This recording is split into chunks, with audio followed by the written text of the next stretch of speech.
네, 현장에 도착했고요. 여기 빌라 4층이고 엘리베이터가 없습니다. 지금 한 두세 번 왔다 갔다 했는데 벌써 힘이 듭니다. 오늘 여기 주방 바닥까지 하고, 네, 그리고 욕실이 좀 크죠? 네, 이 오래된 빌라라서 조금 애로사항이 있습니다. 리모델링 하실 때 맨 처음에 와서 딱 하셔야 되는 거는 많이 봐서 아실 거예요. 여기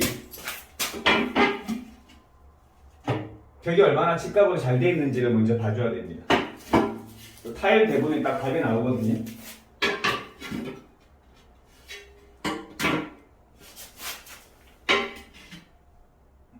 타일을 딱 대보시면 이 양쪽 벽이 이제 좁아지는지 넓어지는지 답이 나옵니다. 먼저 그거 확인을 해주시고요. 지금 이쪽 벽 같은 경우에는 벽이 이렇게 넓어지는 상황이고요. 이쪽 벽은 좁아지는 상황입니다. 그러니까 이런 데는 우리가 여기 온장을 놓고 여기 온장을 놓고 붙이잖아요. 네, 그러면 당연히 이 바닥 타일 붙일 때 이쪽 벽이 계속 오면서 온장이 안 맞게 됩니다. 이 사이드에 비게 되죠. 양쪽이 다 직각이 돼 있으면 그냥 딱 온장 붙이고 이쪽만 쪽으로 해가지고 한 줄 쫙 당겨주면 되는데, 이런 경우에는 이 양쪽에 다 한 발을 집어넣는 게 편합니다. 네, 가운데 온장을 놓고 사이드를 다 잘라서 넣는 거죠.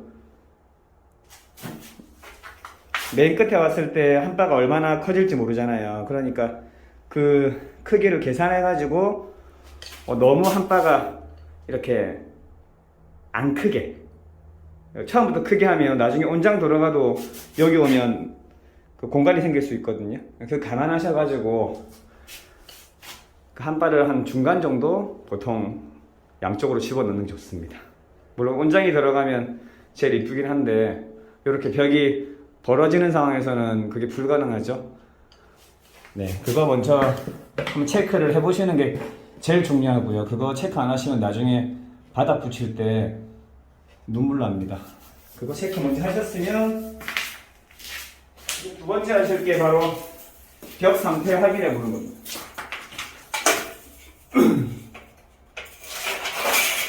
벽이 얼마나 평평하게 잘 붙어 있는지 확인해 보는 거죠. 벽이 막 그 당아지 졌다 하잖아요. 이렇게 많이 휘어 있거나 많이 들어가 있으면 나중에 본드질을 해도 안에 타일 붙일 때 본드가 다 묻지 않거든요. 그러니까 미리 얼마나 벽이 좋은지 확인해 보고,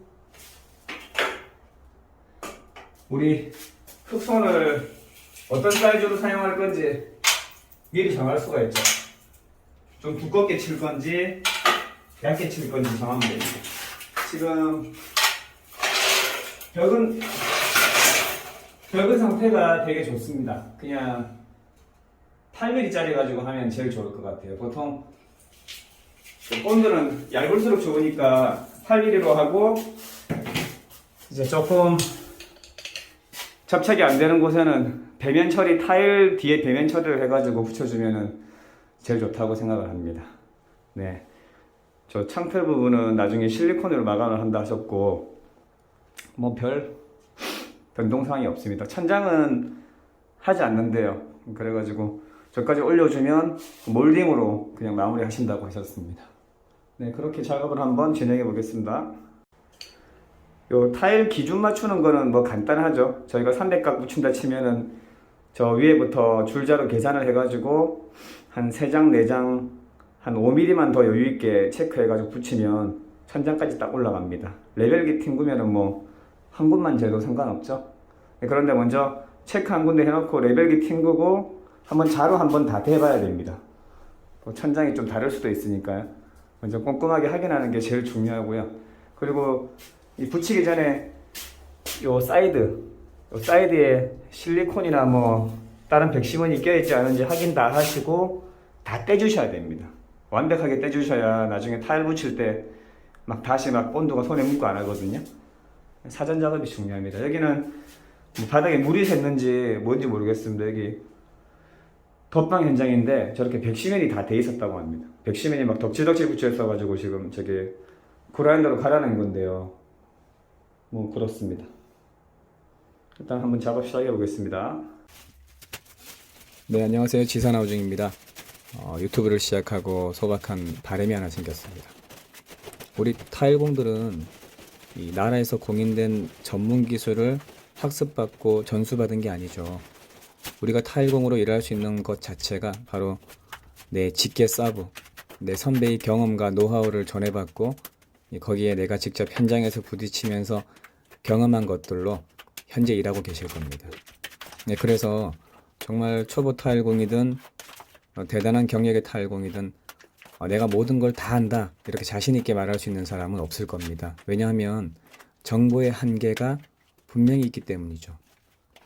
그래서 저는 제 유튜브를 시청하시는 후배님들과 선배님들에게 좀 부탁드리고 싶습니다. 타일 관련해서 궁금한 건 정말 주저없이 댓글로 물어봐 주시고요. 경험 많은 선배님들은 정말 자신의 깨알 같은 노하우들을 좀 아낌없이 베풀어 주셨으면 좋겠습니다. 이 사실 좀 어설픈 기술로 겨우겨우 먹고 사는 그런 기술자들이 자기 기술을 공유하기를 무서워하고 꺼려하고 자신만 최고라고 이렇게 얘기를 하죠. 이미 반열에 올라 있는 대단한 기술자들은 정말 기꺼이 자신의 노하우들을 공유해 줍니다. 그 노하우들을 공유한다고 해도 본인에게 위협이 되지 않기 때문입니다. 사실 그렇게 하는 게 결과적으로 자기 자신에게 이익이 된다는 걸 그분들은 잘 아시죠. 이 기술이라는 게 사실 다른 사람을 가르쳐주고 알려주고 설명하면서 자기 자신도 성장을 하게 됩니다. 그렇기 때문에 저도 제 부족한 기술력과 경험을 정말 아낌없이 앞으로도 공유하도록 하겠습니다. 혹시 제가 좀 잘못됐거나 부족한 부분이 있다면 이 타일공 선배님들께서 댓글로 더 좋은, 더 나은 시공법들을 제안해 주시고요. 우리 모두 함께 이 기술이든 정신이든 성장해 나갈 수 있는 그런 시간이 되었으면 참 좋겠습니다. 네, 오늘은 그 리모델링 현장을 가지고 왔습니다. 오늘의 주제는 이렇습니다. 리모델링 본드발이 정말 개나 소나 할 수 있나 입니다. 제가 무턱대고 이 타일에 입문하고 나서 참 자주 들었던 소리 중에 하나가 본드발이 이거 개나 소나 한다 였거든요. 심지어 설비만 하는 사장님 또 전혀 다른 직종의 사람들도 이거 내가 할 수 있는데 그냥 뭐 귀찮아서 너한테 시킨다 이런 뉘앙스의 표현들을 종종 들은 적이 있습니다. 그래서 저도 그렇게 생각했어요. 리모델링 이 본드발이 별거 아니구나. 정말 쉽게 아무나 할 수 있는 그런 거구나 라고 생각을 했습니다. 그래서 나중에 타일공으로 성장하고 나서 개인 현장을 처음 맡았을 때 크게 시겁했던 경험들이 있으실 겁니다. 저도 그랬거든요. 개나 소나 한다던데 난 심지어 타일을 배웠는데 왜 이렇게 어렵지? 내가 진짜 좀 모자란 놈이었구나. 이런 생각까지 했습니다. 왜 타일 기공도 아닌 사람들이 뭐 본드바리가 쉽니 많이 하는 걸까요? 이유는 간단했습니다. 누구나 본드를 바를 수 있고요. 그 위에 타일을 붙이는 것도 누구나 할 수 있는 일이기 때문이었습니다. 저희 같은 타일공이 아닌 사람한테 이 몰타를 주면서 너 한번 떠붙임 해봐 하면 할 수 있다고 할까요? 못하죠. 몰타를 제조할 줄도 모르고 이걸 뭐 붙여서 딱 벽에 된다고 붙어 있지도 않습니다. 붙일 줄 자체를 모르는 거죠. 그래서 타일공이 아닌 사람들은 떠붙임이 정말 어렵고 정말 대단한 기술자다 이렇게 생각을 하는 것 같더라고요. 그런데 본드바리는 어떻습니까? 네, 자기가 바를 줄도 알고 그 위에 타일을 붙이면 떨어지지도 않습니다. 이거 아무나 하면 되는구나 라고 생각하기 쉬운 거죠. 그런데 실제로 그렇습니까? 아마 이 타일 현직 타일공들은 다들 생각하실 거예요. 본드바리, 욕실 리모델링도 엄연히 기술력이 있어야만이 할 수 있는 타일공의 직업입니다. 특히 좋은 품질의 욕실을 이 본드바리로 리모델링 하는 것은 정말 우리 타일공만이 할 수 있는 기술력이죠. 그래서 오늘은요, 이 타일의 입문에서 혹은 이제 또 독립할 때가 되어가지고 준비하시는 우리 후배님들에게 정말 피가 되고 살이 되는 디테일한 이 본드바리 팁들을 준비해봤습니다. 제일 먼저 아까 영상 서두에 설명한 것처럼요, 철거된 욕실이 딱 들어갔을 때 해야 할 게 있죠. 욕실이 직각인지 틀어졌는지 확인해야 합니다. 사실 처음에 모르면 들어가서 본드부터 그냥 탁 바르고 바로 붙이거든요. 네, 모를 때는요. 하지만 들어가서 이 욕실이 정사각형인지 아니면 틀어졌는지 확인을 해야 합니다. 그래야 기준점을 맞출 수 있는 거죠.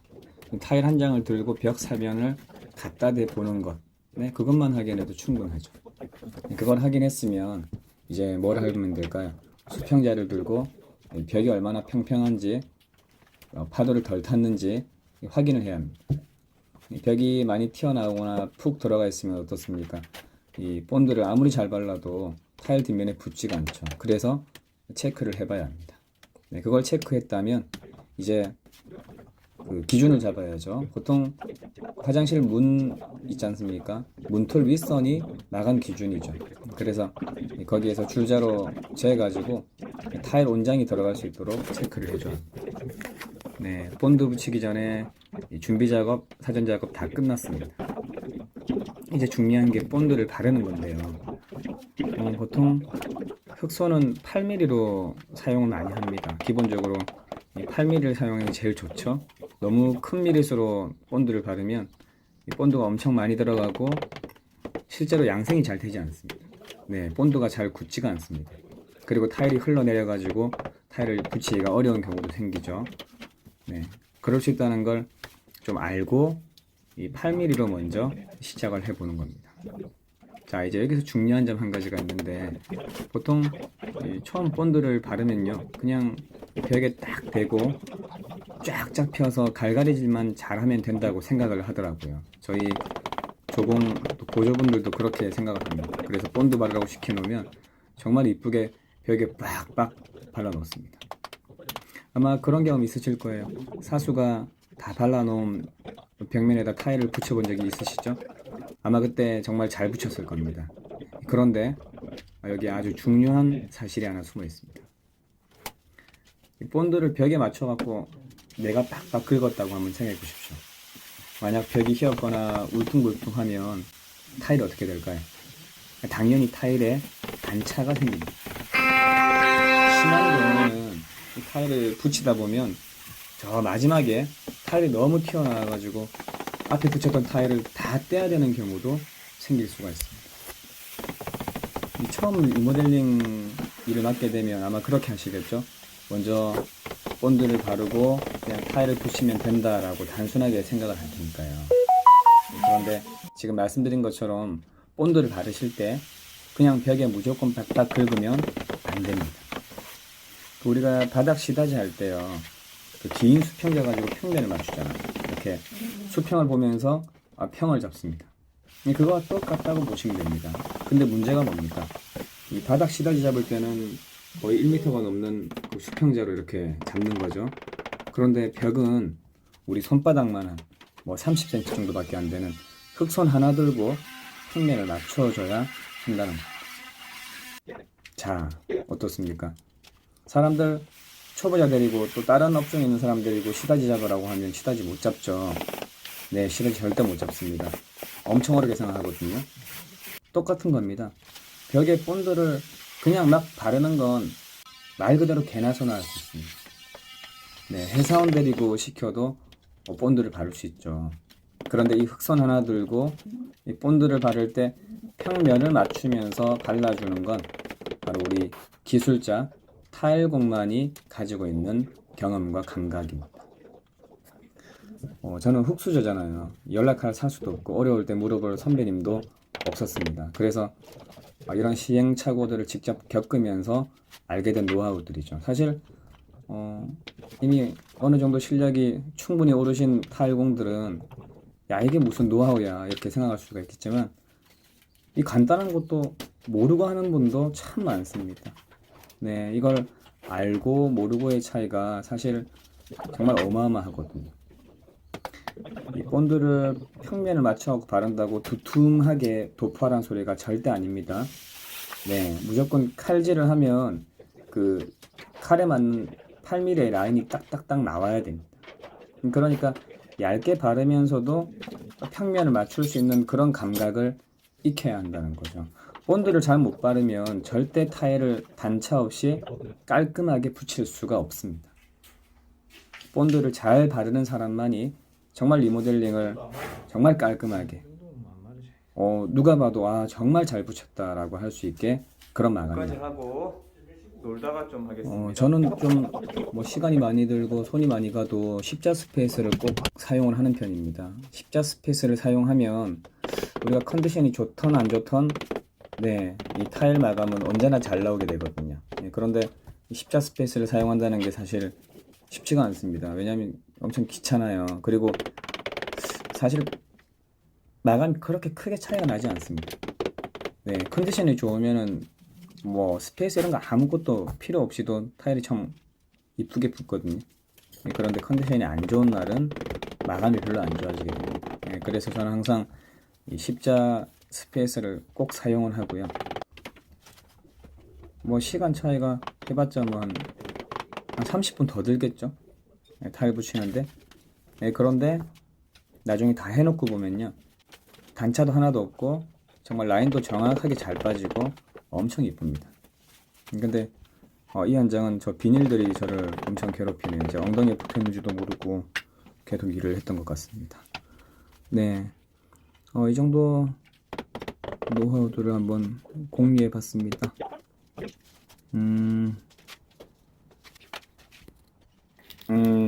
저는 개인적으로 욕실 본드바리 리모델링에서 이 본드 바르는 기술이 가장 중요하다고 생각하는 한 사람입니다. 본드를 어떻게 바르냐에 따라서 마감이 확연하게 달라집니다. 우리 선배님들은 좀 어떠신가요? 이 욕실 리모델링 하시면서 정말 나만의 비법이나 팁이 있으시면 좀 댓글로 알려주십시오. 저랑 우리 동료 타일공들에게 큰 힘이 될 것 같습니다. 저는 이렇게 돈을 벌기 위해서 일하는 날이 있고요. 또 사람을 위해서 사람을 보고 일하는 날이 있습니다.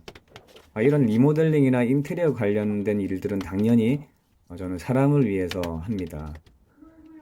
빨리 하고 잘하는 기술자가 아마 최고겠죠. 하지만 상식적으로 빨리 잘하는 기술자도 천천히 잘해주면 훨씬 더 이쁘게 마감을 할 겁니다. 저는 그런 마인드로 일을 해주고 있습니다. 여러분은 어떻게 일하고 계신가요? 저 이전 영상들에서 보시면 제가 스피드를 좀 늘려야지 남들과 다른 경쟁력이 생기고 더 많은 돈을 벌 수 있는 환경이 조성된다 말씀드렸잖아요. 그거 맞는 말입니다. 그런데 간과해서 안 되는 것이 있죠. 스피드 있게 작업하면서 돈을 많이 버는 그런 현장과 또 그와 별개로 사람을 보고 사람을 위해서 일하는 현장을 확실하게 구분 지을 줄 알아야 한다는 겁니다. 사람을 보고 사람 때문에 일한다는 게 무슨 말일까요? 저는 개인적으로 속도보다 품질에 신경 쓰는 현장을 사람을 위해서 일한다고 생각을 합니다. 저는 이런 리모델링 현장을 가면요, 정말 꼼꼼하게 이 쿠삽이나 스페이스 하나하나 다 꼽아가면서 작업을 합니다. 레이저도 기준 맞출 때만 탁 켰다가 끄지 않고요. 눈대중으로 안 붙입니다. 벽체를 다 붙일 때까지 보신 것처럼 레이저를 끄지 않죠. 사실 자만하는 순간 우리 같은 기술자들은 경쟁력을 서서히 잃게 된다고 생각합니다. 디자인 업체 수십 년 동안 일해온 70대 또 60대 타일공 선배님들이 보통 손의 감각이나 그동안 가졌던 기술력 경험만 보고 작업을 하시죠. 그런데 이 바닥 깔 때도 그렇게 하십니다. 수평자 같은 것도 안 쓰시고요. 그냥 손으로 다 까시거든요. 그런데 소비자로부터 물이 고인다고 한 번씩 연락 올 때가 있습니다. 안타깝게도요. 왜 그럴까요? 우린 매일 나이를 먹고 있죠. 감각이나 신체 능력이나 우리 몸의 기능이 매일같이 달라집니다. 떨어진다는 소리죠. 그래서 저는 제 감각과 경험에 의존하지는 않습니다. 리모델링 현장에 가면 사실 이 레이저를 보고 붙이는 것, 또 타일 사이사이에 스페이스를 꼽아주면서 라인을 맞춰주는 이런 어떤 육감, 감이 관련된 작업들은요, 절대 눈대중으로 하지 않습니다. 그래서 어느 현장을 작업하든 품질에 있어서 경쟁력을 가질 수 있죠. 그렇게 작업하려면 어쩌면 5시가 넘어서 일할 때도 있을지 모릅니다. 사실 그냥 붙이면서 좀 어느 정도 퀄리티를 만들어주면서 빨리 갈 수 있죠. 하지만 저는 그렇게 하지 않습니다. 5시 넘게 6시, 7시까지 일을 해줄 때도 있는데 저는 기꺼이 그렇게 일을 해주고 있습니다. 사실 하루에 제가 뭐 100만 원 벌 때도 있잖아요. 그러면 25만 원짜리 일당 일을 가서 100만 원 벌 때마다 일을 더 많이 하는 것처럼 느껴질 때가 있거든요. 그런데 그렇다고 해서 그 일을 좀 등한시하거나 소홀히 하거나 대충 하지 않습니다. 네, 그런 마인드로 일하다 보니까요. 매달 30일 이상의 일정이 잡히고 있죠. 우리 동료 타일공 형님들도 항상 긴장감을 가지시고 이 품질에 신경을 쓰시면서 양심적으로 일하다 보면요. 저처럼 아마 그렇게 하고 계신 분도 계시겠지만 이제 시작하시는 분들도 매달 30일 이상의 일정이 잡히게 될 겁니다. 네, 힘내서 타일공에 입문을 하시든 초보시든 선배님이시든 재밌게 이 일을 함께 즐겨보시면 좋겠습니다.